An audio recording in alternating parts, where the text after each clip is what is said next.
And in other news, you want to get some updates for some fights that have been added to some new cards recently? Do you want to talk to us about the most recent? Cody Garbrandt was added to UFC 255, fighting Figueiredo for the flyweight title.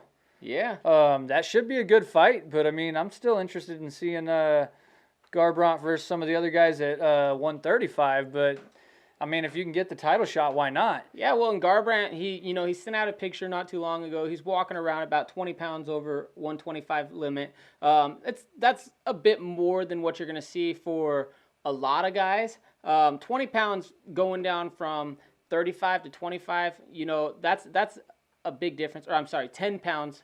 That extra 10-pound cut is a big difference for little guys because of the percentage of your body weight that you're cutting. They don't have enough versus to cut. Versus like a heavyweight. Like in my practice room when I was wrestling in high school and I did the JUCO wrestling, our heavyweight, he would easily lose 10 to 12 pounds in a practice, not even really trying.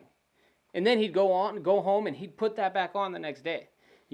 I would lose about 2, maybe 3 pounds on a really good day. I could lose 4 pounds in a practice. And that's a really good day if I'm really working to get the weight off, So that difference in a cut from 35 to 25 is a little bit different for a person cutting from, say, 55 to 45 or from 205 to 85.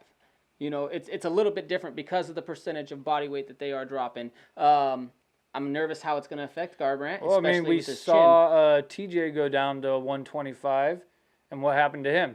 He got smoked. He got knocked the fuck out. He got smoked. Yeah, that's what I'm saying with Garbrandt with his chin, right? Yeah. So Garbrandt, he looked fantastic in his last fight. The couple fights before that, though, he was looking like his chin was gone. Going down to 25, not being able to fully rehydrate the way that you need to protect your brain. It could have an impact on that fight. And with Figueiredo's knockout power. And let's see if he can do it safely, because Dillashaw ended up getting suspended after that fight because he had been using to help cut the weight. Yeah. So let's see if Mr. Garbrandt becomes a hypocrite or not, because he was very, very critical of Dillashaw. Oh, he was very cheating to cut down. So now let's see if he can do it. He was clean. Very critical, but I think that he is, because if he's posting pictures out this far early, letting them know, hey, my weight's coming down, I'm getting smaller. He's trying to do it the right way. He's trying to take the time, which is a good thing. I don't know if it's a good thing going against Figueiredo, though. And let's see if we can do it safely. Maia versus Shevchenko. Yeah, same fight So, card. same fight card, UFC 252. We just saw Maia recently. She had beaten JoJo Calderwood. Sorry, Jake. I'm going to hurt this guy after the show. But yeah, she's moving straight up into the title shot, man. I figured she deserved it after that fight. JoJo kind of lost her title shot with that armbar loss, and then Maia gets the shot. Well, you know what? For JoJo, she knows she's got more work to do. So it can end up being a blessing. Yeah, right? So Jennifer Maia versus Shevchenko, man. Yeah, should be a fun fight. We'll see what happens with that one there. So those are the brand newest ones that they just updated. We want to talk a little bit more about some of the other ones. You guys may know Yair Rodriguez, he's out. He has a fractured ankle, so he won't be going against Zabit. They'll be looking to rebook Zabit fast. Yeah, so yesterday when they announced this, Ariel Helwani had tweeted out that, what's his name? We just saw him fight Ige, damn it. Cater. Calvin Cater and his manager had said Cater will take the fight. But I don't know if Zabit is agreeing to that or not, because this morning Zabit posted a really long message to the UFC saying he just wants the title fight because they apparently promised him a title fight. Yeah. And now he just wants it. And that's been the frustration with a lot of fighters in the UFC. Mm-hmm. A lot of promises have been made to fighters that haven't been kept. And I get the show has to go on, but you also don't have to throw a title fight on every card just to keep things moving or to sell tickets. Especially fight night cards. I feel like title fights should be reserved for pay-per-views. For pay-per-views. And even then, on pay-per-views, you can still do big fights that are not title fights. Mm-hmm. You throw Conor McGregor out there against almost anyone, and it's a pay-per-view. And it's a pay-per-view main event. Easy. So there are a few of those fights. Granted, there aren't a ton of them. But there are super fights that you can put in place that can carry a card. Title fights should mostly be on pay-per-view events. I completely agree with that. They should mostly be. The other stuff is basically a build-up to get to that pay-per-view status, to get up to the main show, right? So that's all this other stuff is a build-up to the main show. That's how you earn your way to that spot. So the title fight should be there. Whatever, though. We'll get the next fight out.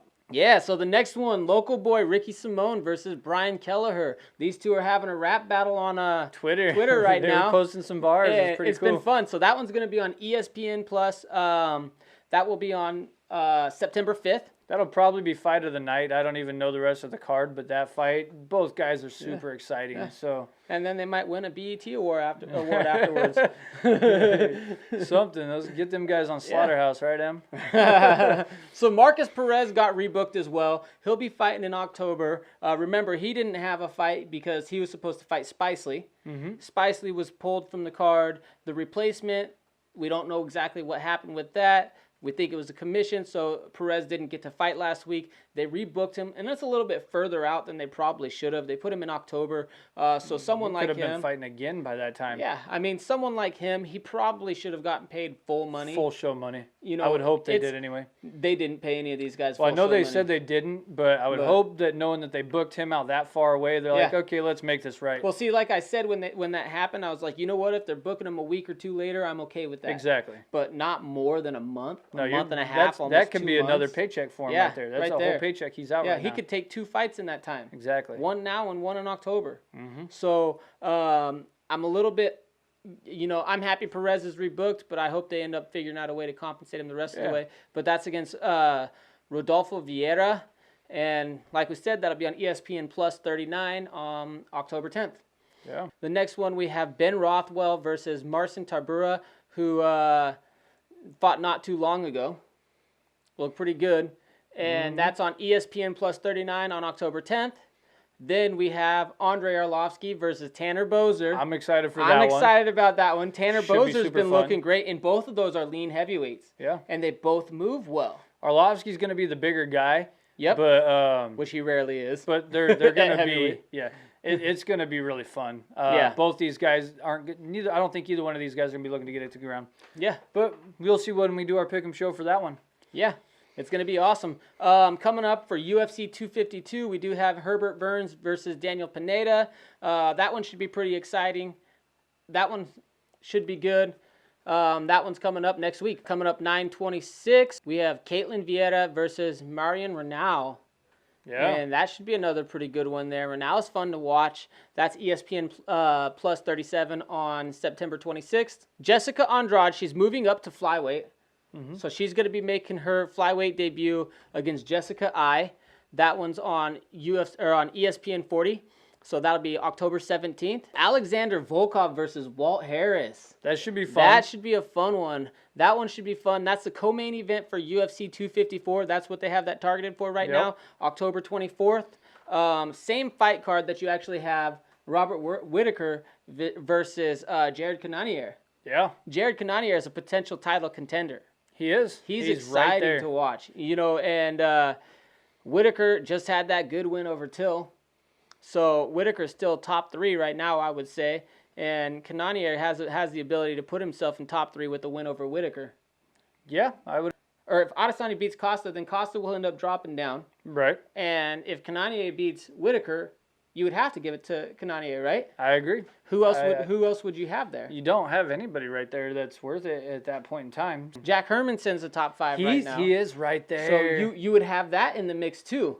The last fight that we're going to talk about that's coming up, super excited about, I think everyone's super excited about, that one is going to be Khabib Nurmagomedov versus Justin Gaethje on October 24th at UFC 254. So UFC 254 is stacking up to be a big card. It's going to be exciting.